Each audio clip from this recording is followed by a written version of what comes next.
हम बात कर रहे हैं बालाघाट जिले की, जहां ग्राम पंचायत केंडाटोला में कथित भ्रष्टाचार का मामला एक बार फिर सुर्खियों में है।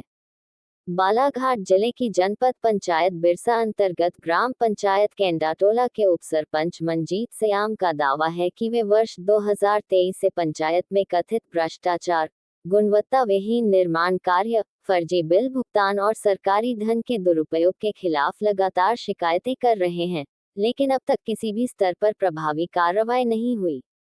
उपसरपंच का आरोप है कि सरपंच, सचिव और संबंधित इंजीनियर की मिलीभगत से पंचायत के विकास कार्यों में गंभीर अनियमितताएं हुई। उनका कहना है कि उन्होंने पंचायत, जनपद, जिला पंचायत, कलेक्टर कार्यालय, सीएम हेल्पलाइन और सूचना के अधिकार के माध्यम से कई बार शिकायतें दर्ज कराईं, लेकिन शिकायतों का समाधान नहीं हुआ।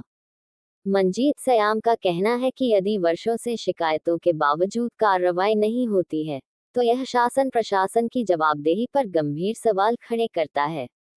उन्होंने ये भी आरोप लगाया कि जन सुनवाई व्यवस्था भी केवल औपचारिकता बनकर रह गई है। अब उपसरपंच ने सभी दस्तावेजों के साथ मध्य प्रदेश हाईकोर्ट का दरवाजा खटखटाने की बात कही है। उनकी मांग है कि पूरे मामले की निष्पक्ष जांच कर दोषियों के खिलाफ सख्त कानूनी कार्रवाई की जाए। मैं एक चीज़ और बोलना चाहता हूँ कि जो भ्रष्टाचार की सीमा है, गुणवत्ताहीन जो काम होते हैं, उसमें सबसे पहले जवाबदारी जो इंजीनियर की होती है, इंजीनियर जो उपयंत्री है उसकी जवाबदारी होती है। तो इंजीनियर आता नहीं, वो न लेआउट में आता है, ना ऐसे आज भी इतने काम हैं जो इंजीनियर नहीं आने के पहले मूल्यांकन हो जाते हैं, या मास्टर निकल जाते हैं, या ऐसे कई तालाब हैं जहाँ पे आज भी रिकवरी निकली है लेकिन वो रिकवरी भी नहीं बढ़ती। तो सबसे ज़्यादा मेरे को ऐसा लगता है कि जो निर्माण काम है उसमें साइन बोर्ड भी नहीं है, और इंजीनियर इसलिए संदेह के घेरे में है क्योंकि सबसे प्राथमिकता इंजीनियर का होता है। जो मूल्यांकन के बाद जो बिल लगते हैं तो उससे पहले ही बिल लगा दिया जाता है, फर्जी बिल।